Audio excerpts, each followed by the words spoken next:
What's up, Planeswalkers? Theurx6 back with some more Magic the Gathering Arena. And before we start, I got a comment that the sound was a little high, so I am going to go ahead and lower this just a little. If you guys think that the sound is too low, let me know. I wanna make sure my audio balance is right. But anyway, obviously today is Saproling Day, and as you can see, I tried out a few different things, right? I had the green-black version, then I tried out a green-white, an Obzon, and I did make a token deck because I realized I had a lot of token things. But for right now, we're going to start with the green-white version. Let me know if you guys want to see the Obzon version for next time, and if you want to see the just general green-white tokens deck in the Saproling slot. I probably, because there are enough Saprolings, I'll probably still put it in the same slot.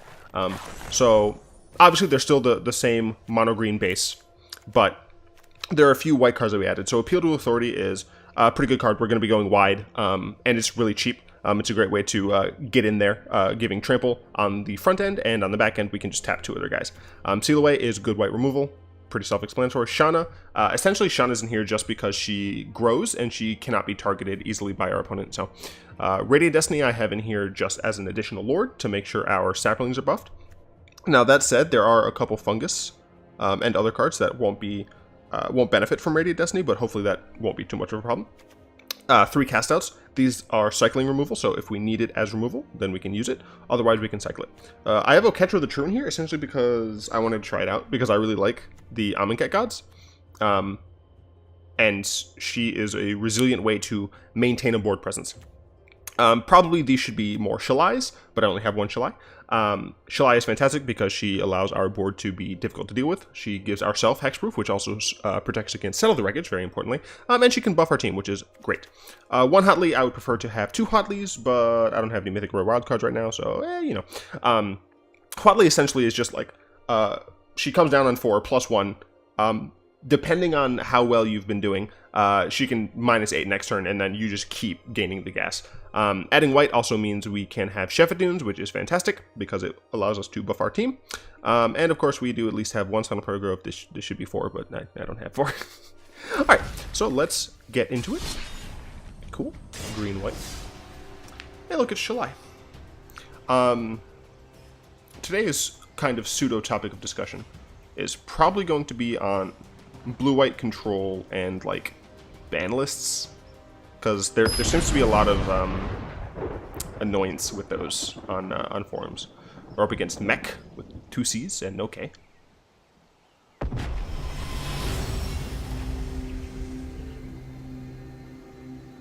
Okay, we're going first. That is nice. This is sadly a bad hand. This is one of the downsides of playing this many 4-drops, is that you can just have hands like this, which are pretty not good, so we will open that.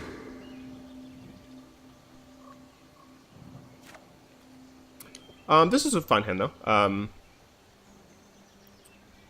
We don't really need to play the Tranquil Expanse. Well, yeah, we can play Tranquil Expanse on turn 1 and this on turn 2, so yeah. This is fine. We need more gas. That's not more gas, so get rid of that. I mean, this is essentially all of the mana we need, like, for the rest of the game, so. Yeah, so a lot of people on the main forums, as well as the subreddit for Magic Arena, have really been coming down hard on blue-white control, and it's in such a way that I don't necessarily agree with the universal hate for it. Ooh, this is very good for us, because this also helps my Fungi. I mean, honestly, if I top deck like Radiant Destiny here, then I'd probably just name Fungus. I don't inherently have any problems with blue-white control as it is in Arena, or, you know, control of really any kind. This is interesting. I'm not seeing Temur in Arena at this point, but let's see if we can get him to 11. I'm curious if they have anything. We do have Cast Out. No, they don't have anything. If once again they don't play anything next turn, then I can cycle Cast Out and still have Seal Away up, so. Excuse me. I don't inherently have any problems with control. I think it's an important pillar to make sure that the game is balanced, right? Like, if you didn't have any control, then certain decks would just run wild. I think control plays a very pivotal role. That said, There is a problem in Arena that, since everything is only best of 1 right now, I'm actually going to wait to Spore Swarm end of turn here. I was going to Radiant Destiny, but I think end of turn Spore Swarm is a lot better. And we will also just attack in there. I have nothing. What is this deck? Like, even if they wipe my board, Spore Swarm into Radiant Destiny kills them. I feel kind of bad for my opponent. I don't know what's going on here. I mean, sure. You're dead. Yeah, you're just like actually dead though. Maybe if I show them, they'll accept the concession. The problem with control, and frankly, it's the same problem with red deck wins in Arena, is that since it's a best of 1 series, those decks can play, you know, as essentially as greedy as possible, and just ensure a game 1 victory. That because we don't have sideboards, we can't combat at all, right? Even once we get Kaladesh, right? In Kaladesh, there's a card, I think it's Lost Legacy. Don't know if it came up. Essentially, you can like name a card and they can't cast that spell, right? That has been printed in several different areas. There actually might be one in Almond Cup, but I'm not entirely sure. This is a mulligan, we only have 1 land. And this deck is running 24 lands, so the mulligans have been kind of bad. But even if we have those cards, right, you have to include it in your main deck in order to actually fight against the to fight against those decks, right, that run approach. That leads it to do I want Radiant Destiny? I don't think so. I think I need more token creation than a buff, because I do have Sporecrown. So like even if you include those, right, the card is then dead essentially against the majority of matchups. This is mono red. Oh no, it's the instant sorcery deck. Okay, that is nice to see. We can go ahead and Sporecrown here. It will almost certainly die, sadly. I'm pretty sure this matchup is pretty bad for us because of the amount of removal that they have. But we'll see. Yeah, so even if there are the tools to deal with these decks, we don't have the ability to. And I think that's really where blue-white control feels bad, right? Because there are plenty of ways to beat blue-white control as it is now. Okay, maybe this is just mono red aggro playing this instead.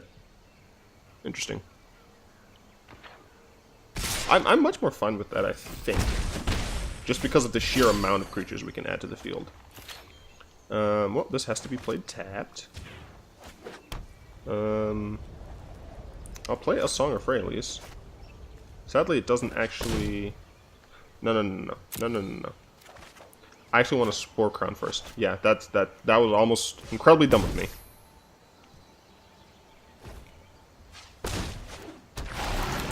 Yeah, I'm pretty sure that's correct. I'm also not going to attack. I might have to lose a Sporecrown, but we'll see. We're not under too much pressure yet.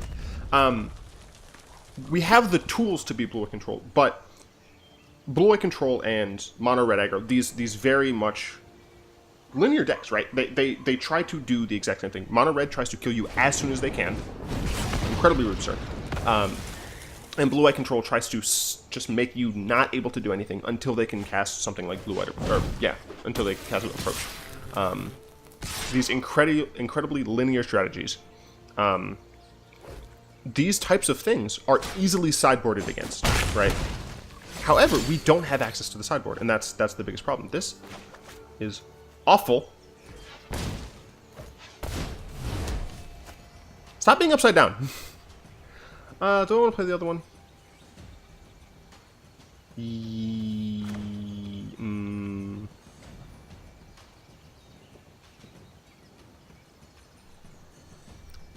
Do I want to play the other one?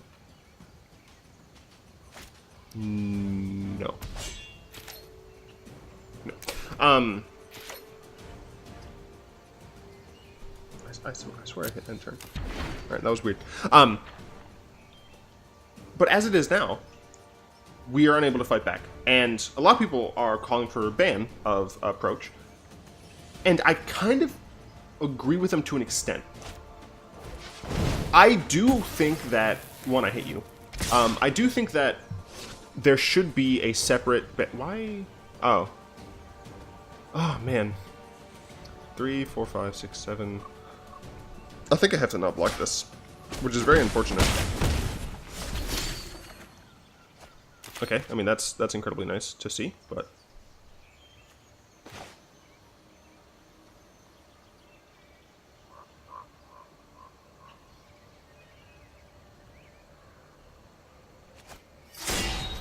Sure, I'll play it now. I don't know if it's correct to like leave it up till. No, it was because now this is tapped, so he can like tap the thing down. So yeah, it was correct to wait until right before I was able to declare blocks. But I'll probably be punished for it. But this is not a fantastic matchup. I do think that there should be a separate best of one ban list because this is inherently a different format than. Standard, not only because this is a Kaladesh-less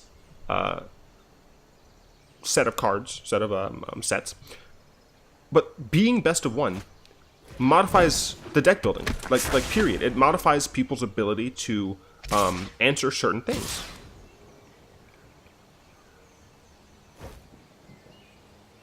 Well, obviously I don't want to go super low here. Do I block both?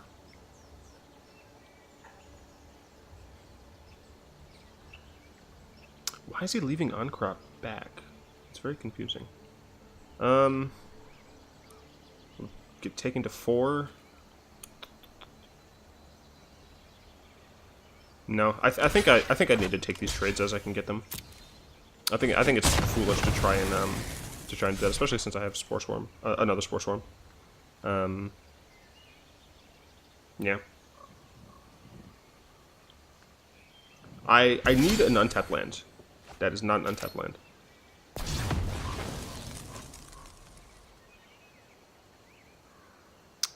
Well, I mean, my guys do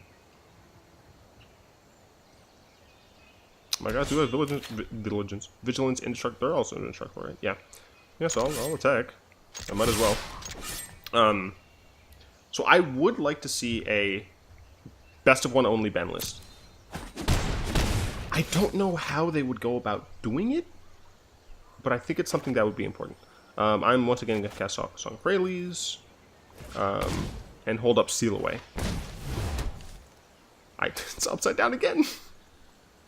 Alternatively, I could cast Shanna. She'd be a 3/3. No, it's better to cast Seal Away, I think.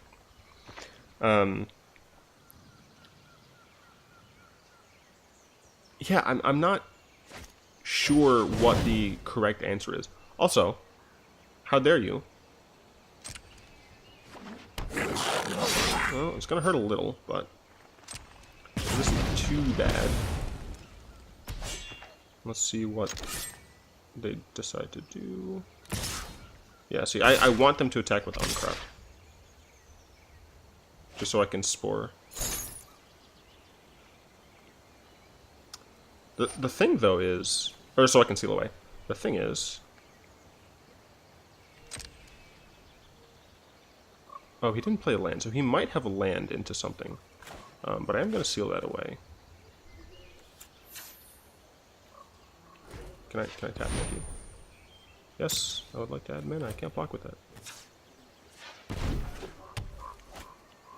Yeah, just go away, please. And then I should be able to block this. I mean, this could turn out poorly. But I'm hoping it does not. Alright, so this is nice. So I can play both. So I'll go ahead and play Shanna right now.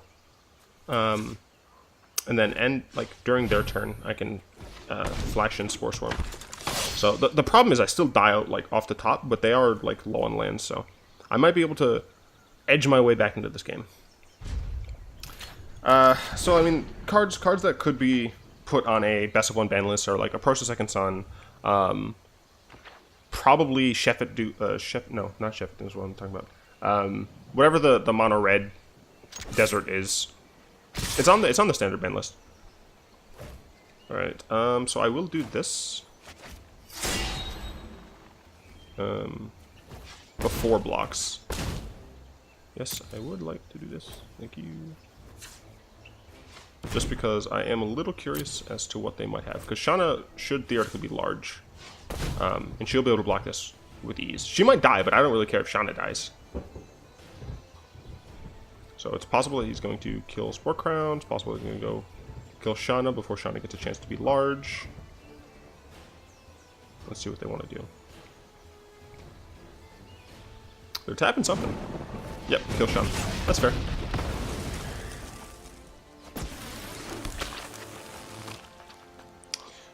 So I can triple block and take 2. I really don't want to take anything. So honestly,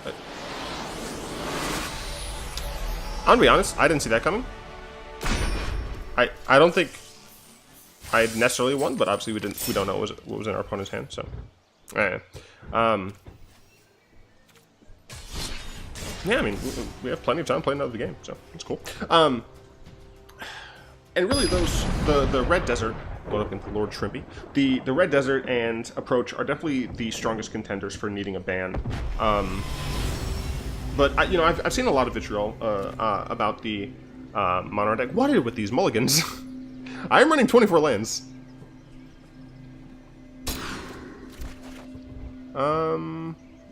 This one's fine. Yeah, I have a 2 and a 3, and this can be something else. I'll keep this one. I do not need that land, thank you. Oh, and we are going second for what's worth. But I think that control in and of itself is fine. As we might be going up against control deck. Or not. Flying is all you control the Merfolk. I don't recall seeing those. But I will sep. I hate when I do that. I do that so often. I almost did it again.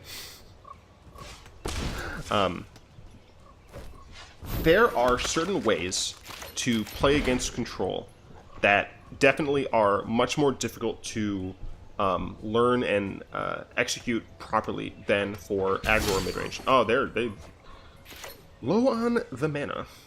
So they might have a counterspell here. That's fine if they do, though. I mean, it looks like they're trying already. And like as you can see, like I'm noting out the different things that I'm noticing. I'm trying to take in as much information as possible. Do I attack here? I mean, I might as well. Like, I feel like I would win a race, and if they want to trade 1 for 1 or 1 for half here, I'd be fine. Yeah, sure. Control is not easy to play against, but I don't think it's impossible. I've beat them several times. They're getting kind of screwed, which is great because I'm just going to keep attacking. I will Spore Swarm end of my turn. If they draw land, I assume that they're going to want to play a 3-drop. And in playing a 3-drop, they will have themselves...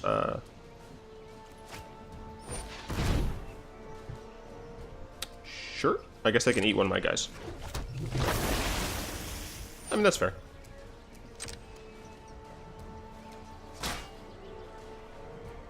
Yeah, I mean, that's fine. Theoretically, like, if they tap down, I can cast Spore Swarm, and my guys will get big off of Radiant Destiny. But I'm not too worried about that. Literally... This was half a card that they ate, so, and they still didn't even get a thing. Now I could Spore Swarm here. I would have to like use 2 of them to block this, and that's just not worth it. So I would rather just eat 4, right? Like this, they're obviously stumbling on mana. I have no reason to not use my health as a resource. Dang. So if they do counter that, counter this, it's going to be a little unfortunate. But the fact that they're still on only 2 blue is pretty good for me. Let's see what they have.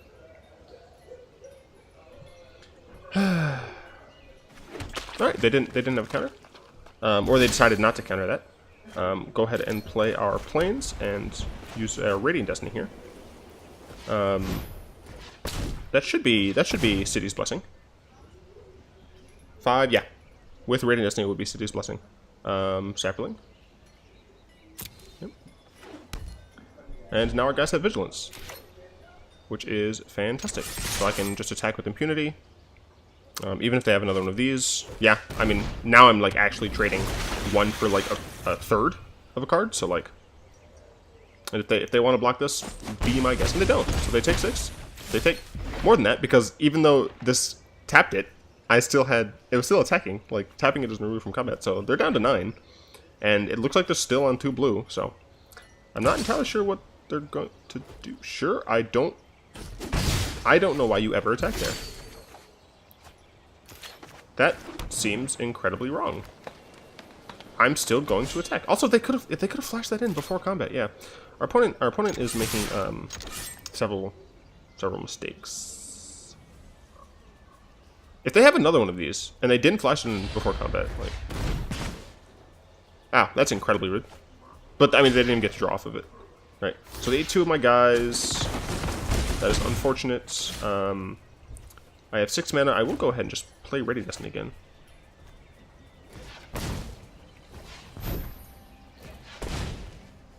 Saproling still. So yeah, it looks like this is some sort of Merfolk Wizard hybrid deck. But they're still so far behind just because they haven't had the mana. Come on. Cool. Yeah, I mean, I don't really have a ton else to say about the desire for a ban list. I think it would be foolish of Wizards not to take the fact that best of 1 is inherently. What are you doing? 2, 4, 6? There's no way like 1 or even 2 mana of a thing. Yeah, I don't. That one really confused me. Well, I'm glad I got a pack. I get to open packs for you guys. Yeah, I think Wizards would be foolish if they did not. I should have bought an Amonkhet pack. What am I doing? If Wizards didn't buy enforce like a mythic. Ooh, I don't really need that. I need more rare wild cards. They didn't have best of 1, right? Because best of 1 is inherently different. You want something torched right? It's best to call a pro. I mean, I can't be upset about that. I got a mythic rare wild card and a Jaya. That's pretty good. It's pretty good. Alright. Yeah, I mean, I rambled a little bit on a ban list. I think Wizards should do it. I think it would be foolish of them not to. I know that they don't want to have separate ban lists for, like, Standard in Magic Arena, but they can have the same ban list for Standard and Standard in Magic Arena, but Best of 1 is not Standard. Like, even when they add Kaladesh, that format is not Standard. That format is Magic Arena Best of 1 with Standard cards. It is inherently built different and plays different. And as such, I think requires Wizards to look into having this have a separate ban list. Will that be confusing? Maybe. But something that they could do is they could add a little window, maybe in like decks or whatever, that just says like ban list, and it shows you the ban list for best of 1, and it shows you the ban list of best of 3. Is it like an elegant solution? Maybe not. But if Wizards wants people to enjoy the best of 1 format, which I'm fairly certain that they want that to be the main format, they need to do something about making sure that cards that are fine in best of 3, which I think approach is, if they want those cards that are fine in best of 3 that aren't fine in best of 1 to like not be hated universally, they need to have separate ban lists. And that's just my take on it. Let me know what you guys think about having separate ban lists and how you guys feel about control in general, not even just white-blue control, right? I mean, I play the Nicol Bolas control, and Muldrotha is kind of control deck as well, right? And both of those decks are pretty popular. So let me know what you guys think about the idea of control, right? The deck archetype. Go ahead and tap that like button, add a subscription to your mana pool, and cast a comment to the comment sections down below. And until next time, all will be one.